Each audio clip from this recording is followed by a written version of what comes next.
Hi, my name's Dan, and in this video we're going to go through the process of installing BookStack on Windows 10.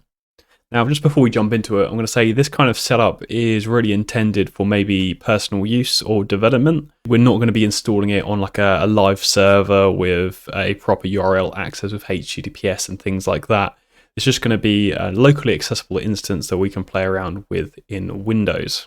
So, right now I've got a freshly installed Windows 10 instance.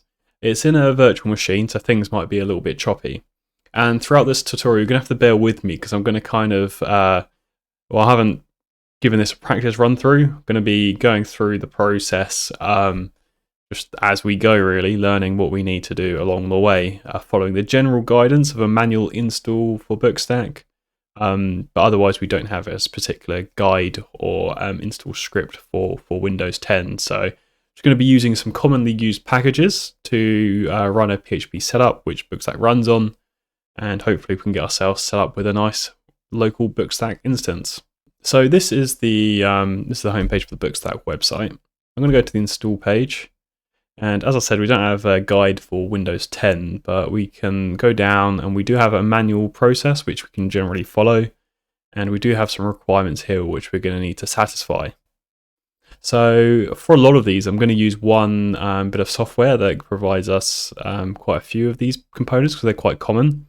So I'm going to use XAMPP, which provides us with PHP, MySQL, or at least MariaDB as the database, and a compatible web server, because XAMPP contains Apache, which will run as our web server.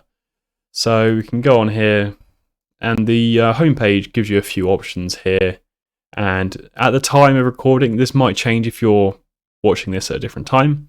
But at the time of recording, the minimum version of PHP required by BookStack is 7.4, but it works on anything greater than that. So this one is PHP 8.1.6, so that should be fine. If you click through, you can find different versions and it'll tell you what's included. So we'll check that. And this includes Apache 2.4, MariaDB 10.4, and BookStack needs at least 10.2, so that'll be fine as well. And the version of Apache doesn't really matter as long as it works with those other components. So yeah, that'll be the one to get. And I have already downloaded that. Just double check it's the right one. Yeah, 8.1.6. So we've got that. We've got this. Git version control is something that we're also going to need. So we can get that from gitscm.com. We go to the home page. You should just be able to click through on this download for Windows link, and then click here to download, and then you'll get that. And I haven't installed any of these, I've just downloaded them, so we'll go through the install process together. And then the other requirement is Composer. So this is to install the PHP dependencies, and for this you can go to getcomposer.org, click to download, and at the top here there's a download and run composer setup.exe, which again we'll do in a second. So we should have everything needed now. First thing that I'm going to do is install Git. And this is a bit of software that helps us with managing the BookStack code base and downloading updates and that kind of thing. So it is recommended. You could download just the built files from, or the source code from GitHub, but this is the recommended process because it's going to make your life a lot easier when you come to upgrading to the next version of BookStack. So I'll just click next there, and then we get to this part, set the components. Do you know what? I'm just going to go for all of those that are pre-selected. Next. Now this option, I'm familiar. It's basically asking you which text editor do you want to use when it pops up. It might not be a problem because it might never pop up in our usage, but I would probably recommend changing this to Notepad, just plain old Notepad. Just so whenever, if anything does ever pop up, a lot of people can get stuck in the default option that's selected there. So just use Notepad as Git's default editor. To be honest, the default branch name, I'm just going to let Git decide because we're not going to need to use that setting really. And then again, I'll go over the recommendation for adjusting the path, which is Git from the command line and also third-party software. And then choosing the SSH executable, again, I'll choose the default option, Same with OpenSSL library. Now for this one, I'm going to change it. So I'm going to choose the second option just because that'll keep things standard. It's probably no problem at all, but I'm just going to go with the second one because that looks a bit safer. Again, I don't think it really matters for us. I'm just going to go with the default. The default for Git pull. And I'll choose the Git credential manager there. And I'll enable, the defaults there. I won't do any of those. There's a lot of settings for this. And then we'll just let that run.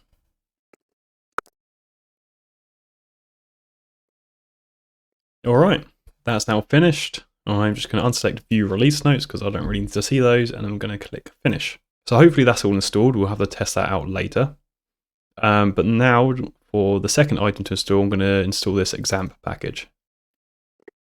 Please avoid to install XAMPP to C program files, missing write permissions. Okay, so we'll have to avoid that, I guess. We'll go to XAMPP. So it's going to ask us what components that we want to install. There's a few of these that which we absolutely don't need. So we don't need this FileZilla FTP server or this Mercury mail server or Tomcat.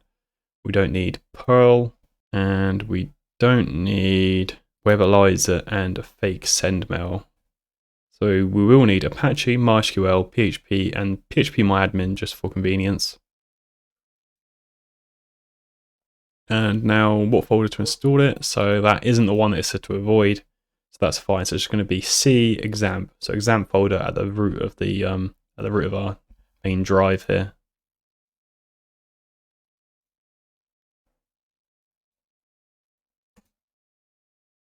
All right, and now we'll just wait for this to install.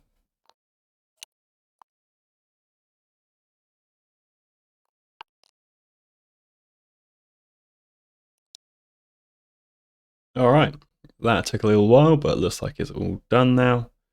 So I'm going to uncheck that because I don't want to start the control panel now, and I'll show you how to get to that in a little bit. So I'm just going to untick that and hit finish. And now let's do this last one, composer setup. And I'll go the recommended and install it for all users. Yes. I won't turn on developer mode, I'll just keep it as is.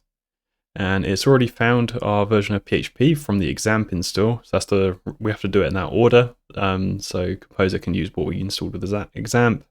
Then it's got add this PHP to your path. And I'm going to check that just because that's extremely convenient. I'm not sure if we're going to use that convenience later on, but it's just really helpful because it means we might be able to use a normal command line to access PHP rather than the XAMPP command line. I'm going to click that just in case we do need it. And it's asking us for a proxy. I'm not using a proxy to connect to the internet, so I'll click next. Yep, that looks good. Right, that looks like it's done. Again, might have to restart our computer if we can't get access to some things, but it looks like that's all good. Right, so that's all of the major dependencies now installed in theory, but we're going to have to test things out and see how things go. So first off, let's open up XAMPP and then test if we have access or if we can start up a web server. So in Windows, I'm going to search XAMPP and you'll come up with a control panel. I'll click that. And what I'll do, I'll pin this to the taskbar just in case it goes missing. And then this brings up this little control panel. Oh, again. And here we can control each of the individual services. So I am going to hit start for Apache. And it's weird that it allows access for the public networks, but not the private networks. I'm just going to flip that around to private networks. All right, so that's now running. So it's running on ports 80 and 443. So we can test this out. But if we go back to the browser, I'll get a new tab. And I'll do localhost. Actually, just type in localhost. And we come up with the Apache and Friends dashboard. So that looks like it's working quite nicely. So this means Apache is responding to our requests. And in fact, we can access phpMyAdmin. Okay, so we're getting a lot of warnings there because we haven't started MySQL as well. So if I start MySQL, Again, I'm going to flip that around because that looks wrong to me. And allow access. Now I'll click retry to connect. Cool. So we've got access to phpMyAdmin, which is where we can control the database, which we'll need to do in a second. But one thing to go before we go any further is that we've got these pages, so the phpMyAdmin and just the general. If we go back, this general localhost dashboard that has some potentially useful information. I don't want to overwrite this, but at the same time, we need somewhere to put BookStack on. So what we'll do is probably use a different port when we come to it. So we'll go localhost points to the current machine, and that's how we can say, hey, go to the web that's running on this machine. But what we might be able to do is, for example, localhost and then do like 8080, and then access BookStack that way by using a different port number to differentiate where it exists at.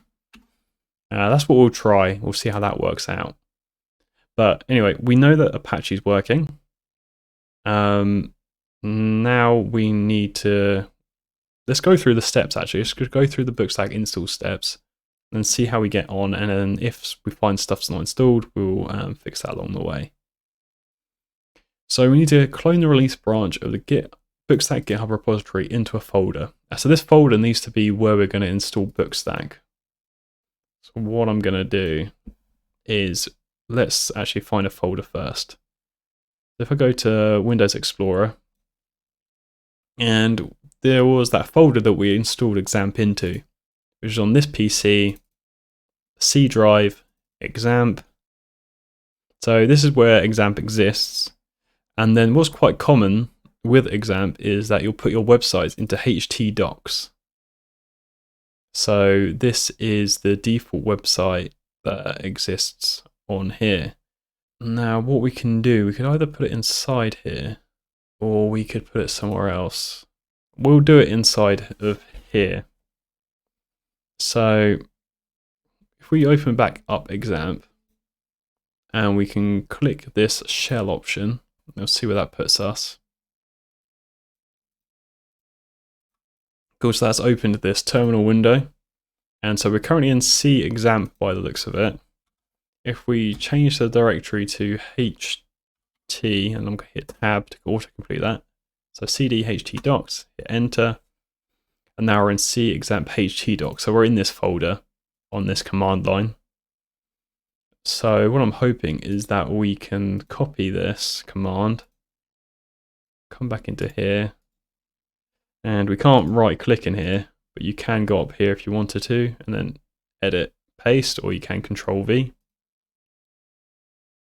which has done nothing. I'll do Control C maybe. There we go. That seems to work for some reason. So we'll run that. Cool, so that looks like it's running, and then that means we've got Git installed properly, which is a great thing to have. So now if we go back into File Explorer, we should see our new BookStack folder. Then what I'm going to do, before we go any further, just to make things less confusing in the future, I'm going to rename this to just be lowercase. That way we can just know that our whole path is lowercase. We don't need to worry about if we're typing it with uppercases. I'm not sure if it even matters on Windows, but if we just standardize on lowercase, then it's nice and easy. And now we can go into our BookStack folder. So in the terminal again, cd BookStack. Oh, whoops. And now we're in that folder. So what's next on the install steps? It says cd into the application folder, which is what we just did. Then run composer install no dev. So using composer, I'm going to copy that, go back to the terminal and paste that in.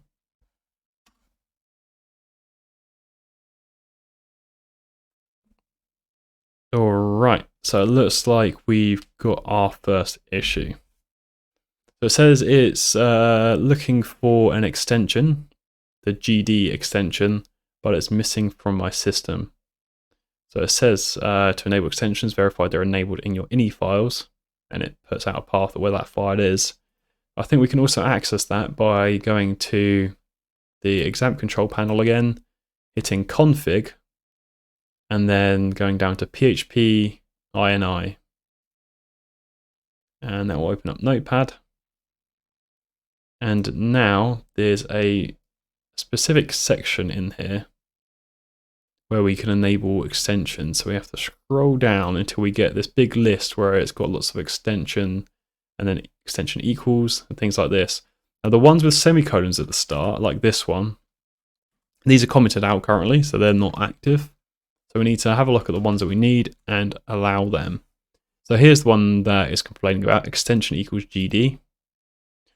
So I'm going to get to that line and I'm going to remove the semicolon at the start. I'm just going to have a quick look, see if there's any of these other ones that we need. So what I might do while I'm here is just I'll allow this LDAP line, just in case. You don't need this if you don't use LDAP for authentication. I'm going to remove that semicolon, just in case. And then we do need this MySQL one and this MB string one, but they're not commented out. Same with this file info. At least this MySQL one we need, but that's fine. Okay, let's go down a bit. Is there any down here that are useful?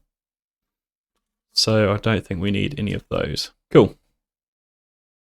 So now let's save this file and exit out. Now, because we changed the configuration, what I'm going to do, I'm going to stop Apache, which is running PHP for us, and then start it again, just so that picks up any changes that we've made. And I'll go back to this terminal window. I'm going to hit the up arrow key to get our last command back, and we're going to hit enter to rerun that. Cool, and that's what we want to see. We want to see a lot of these download lines, because that means it's downloading all the requirements for BookStack, and then it's going to go through and install those. And now we just have to wait until they're all complete. One thing, it's important that we do go through the process of making sure these different commands work correctly, because when it comes to it, down the line, when you need to update your instance, you're going to need to run a lot of these same commands. So by knowing they're working now, instead of working around issues, we can make our future kind of updates a lot easier, and a lot of the common processes or guidance that BookStack provides will be able to follow much better.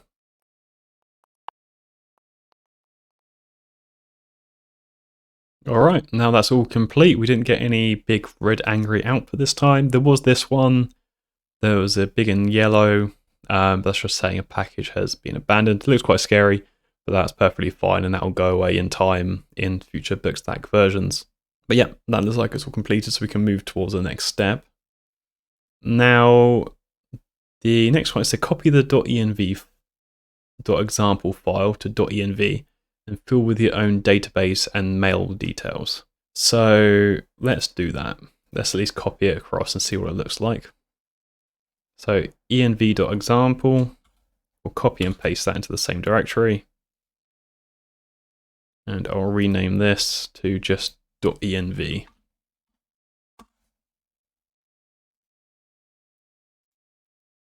And we can open with a Notepad, hopefully. There we go. So this has a bunch of details that we need to set, including our database details. And that's the main one that we need to do here. So we need a database host, where the database exists, the database itself, and then the username and the password for that database. So the host that we can leave as localhost, because we're running the database on this machine via XAMPP. But we will need to create a database and username and password that has access to the database. So let's go through that process. Back into the browser.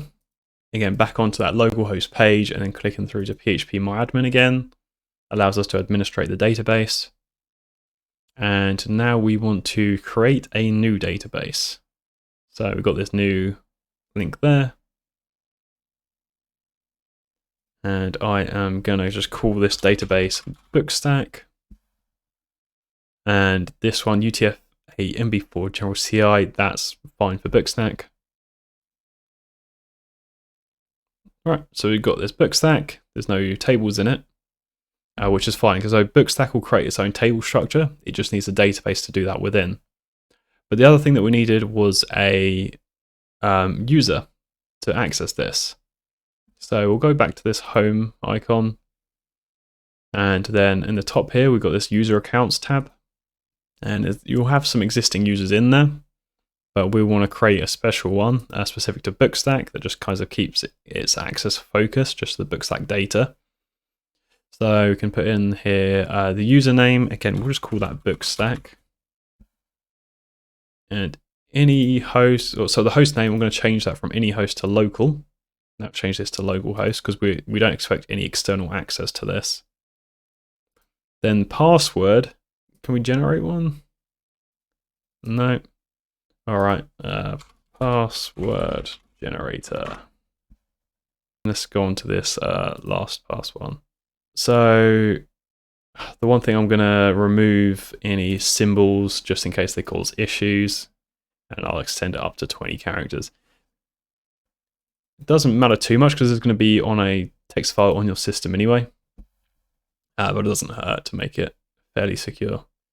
So we copied that. So I'm going to paste that in here, and I'll paste it into this retype field.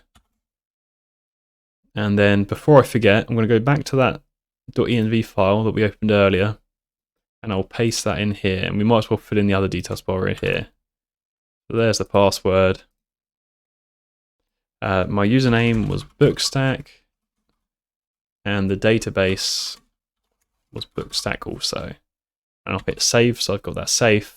Then I'll go back here, and I'll continue with this form. So authentication type, we'll keep that as a native. That's the only option by the looks of it. Oh, there was a generate password link. Never mind. We've already done it now. And we could have created a database through this route as well, but we've already created that now. So that is fine. We'll leave that as is because I'll show you the way to allocate our permissions in a second. So once you've done all that, scroll down to the bottom and hit this go button. Cool. So now we've created this user account, but now we need to give that user account permissions for the database.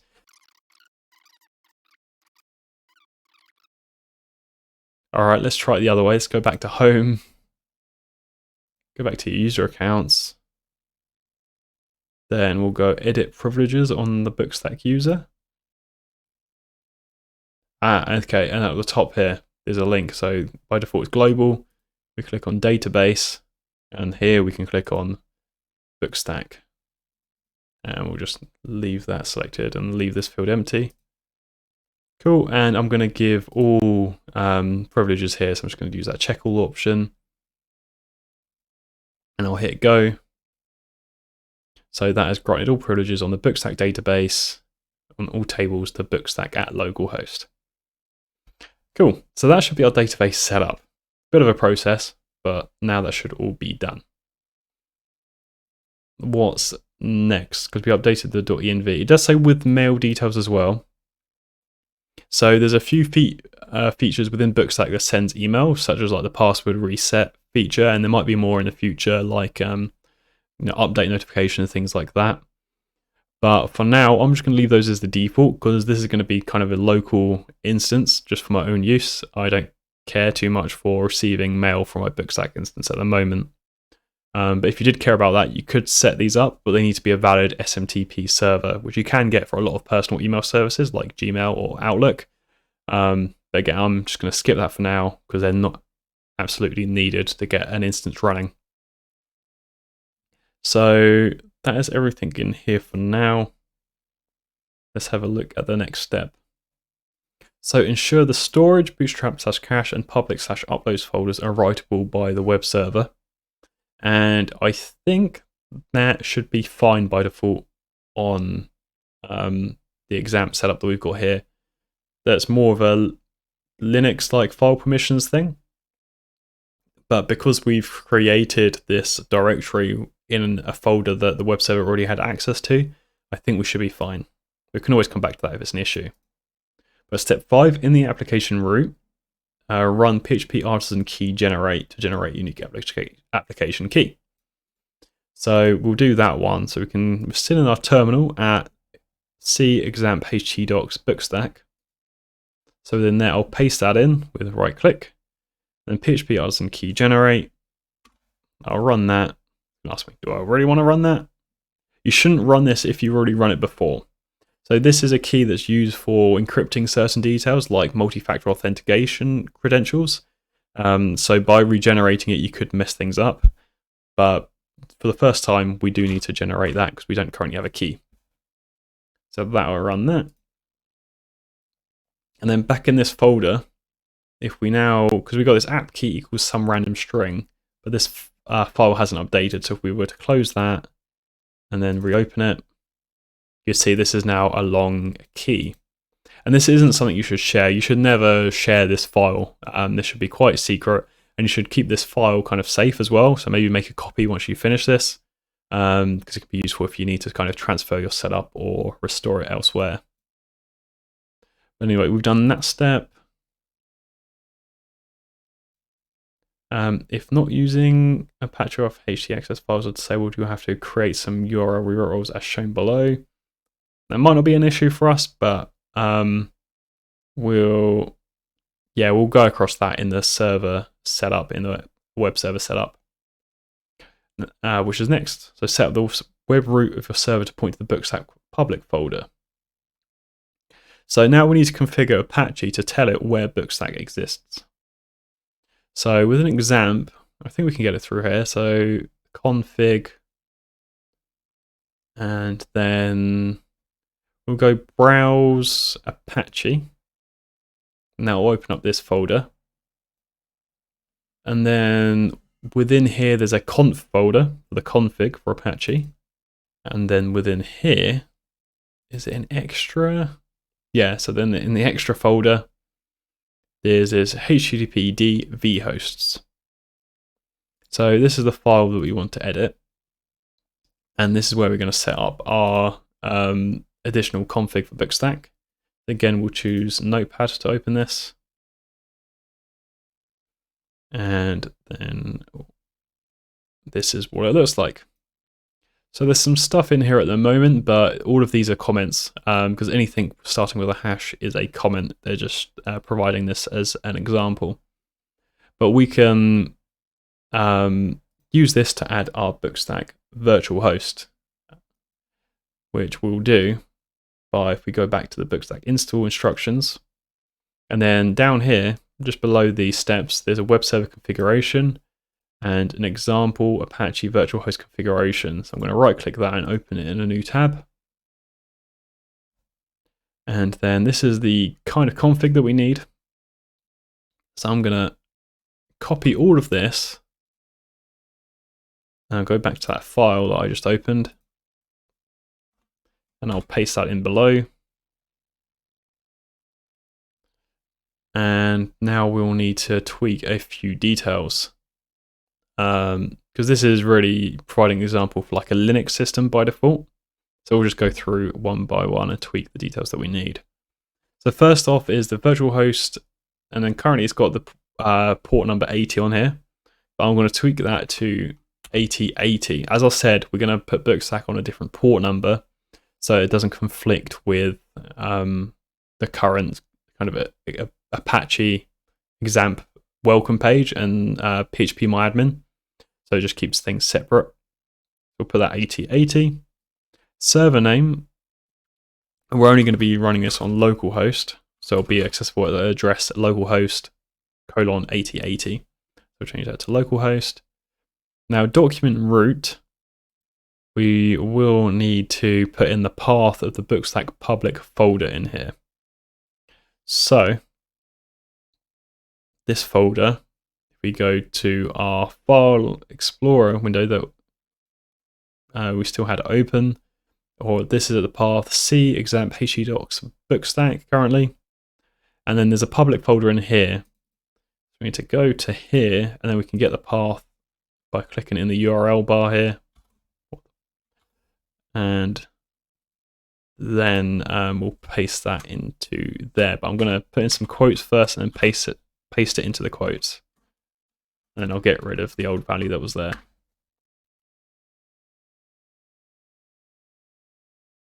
And then I'm going to copy that and then replace this directory path here on this line, keeping the ending kind of, what was it, angle quote?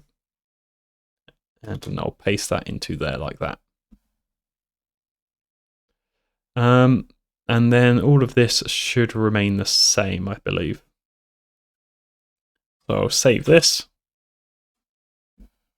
And then we'll go to the Apache or the XAMPP control panel. And then I'm going to hit stop and then start that to try and reload this configuration. But we can see there was an error, so I've made a mistake in my config at some point. So we could look at the logs, Apache error log. All right, that doesn't actually help us at all, does it?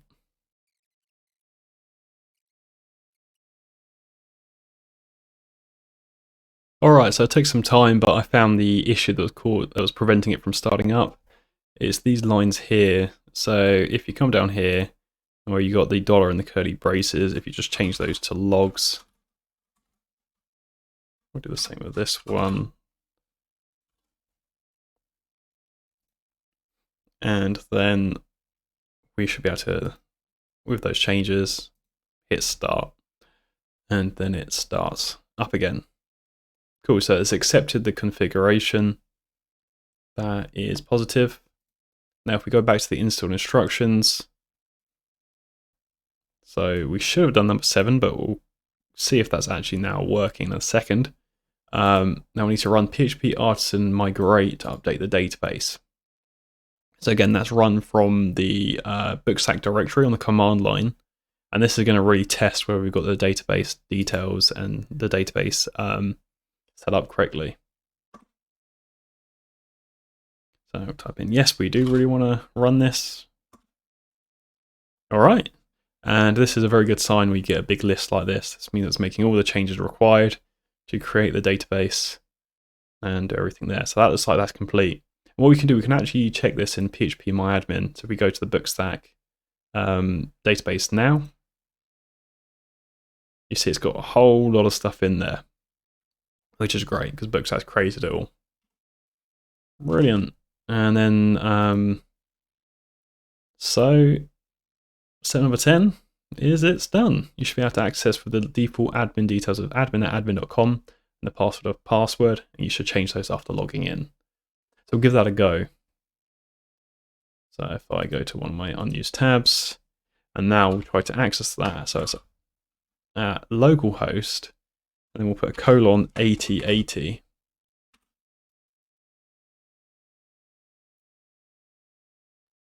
And we see it doesn't load.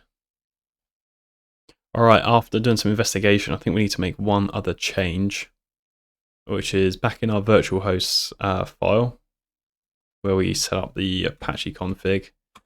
We need to add our line listen 8080 to tell it to start listening on this port. We'll save that. We'll stop.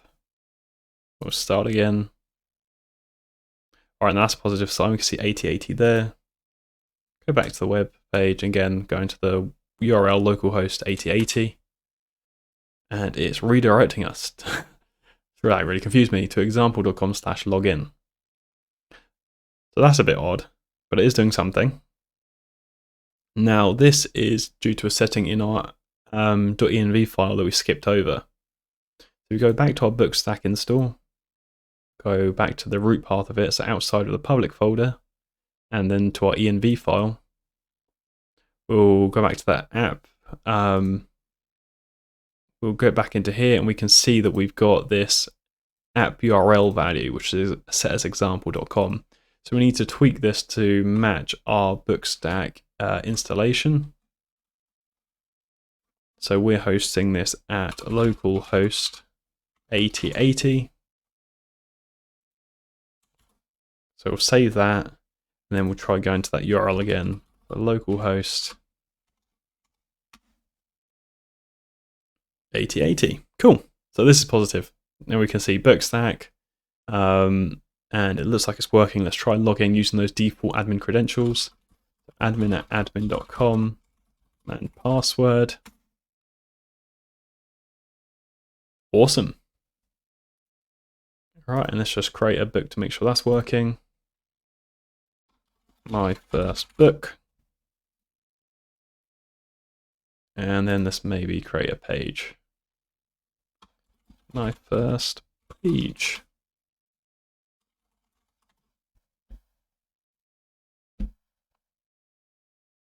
Alright, and that is working as expected.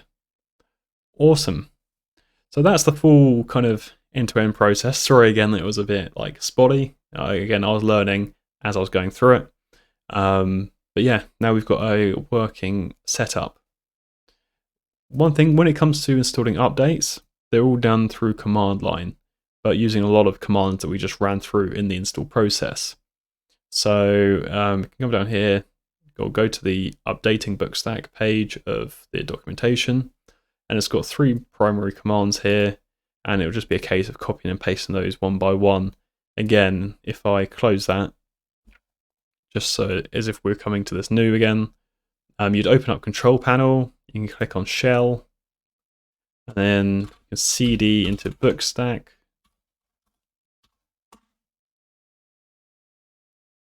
Oh, now you got to cd into htdocs, then /bookstack. And then you can just paste in each of these commands. So that'll be the first one. Again, we're already up to date. And then these we actually ran during the install process. There'll be composer install no -no-dev, and then phpArtisan migrate, and that'll get your BookStack instance up to date. Sometimes there are breaking changes, like PHP version changes, and they'll be listed below. For those kind of things, you might then need to do other tweaks for. But generally, because we've installed on like the latest PHP version, we should be good for quite a long time, for a couple of years maybe. With XAMPP, so we can control it through here, so we can stop these elements, and that'll stop our BookStack instance from running. There we go, now it's going to keep on loading, then fail in the end. There we go. And then we can start them up again like that. And then we'll get our instance back. Now, if you ever need to back up or migrate your BookStack files and database, the files can be accessed just as you would through File Explorer, as we've done loads of times. And they're all in here. The most important ones are within the public uploads folder. A lot of those might be uploaded images. And also your env, as we said earlier, always keep that one. And files within storage, and then uploads. That can contain a lot of useful information. And then in regards to the database, if we go to here and then click on the BookStack database, and at the top here you've got export, and then you can export this in SQL format, and then that's generally quite transferable. We click that, then that generates us a bookstack.sql, which you can then import into other MySQL or MariaDB databases if you need to. Now, Windows isn't an official supported environment that will be able to help out. Again, this is quite this isn't a production setup. It's meant for kind of a local usage only. But if you do have any issues, we can try and give a little bit of guidance if you pop up into the BookStack Discord. But other than that, good luck with getting your own instance going, and have a great day.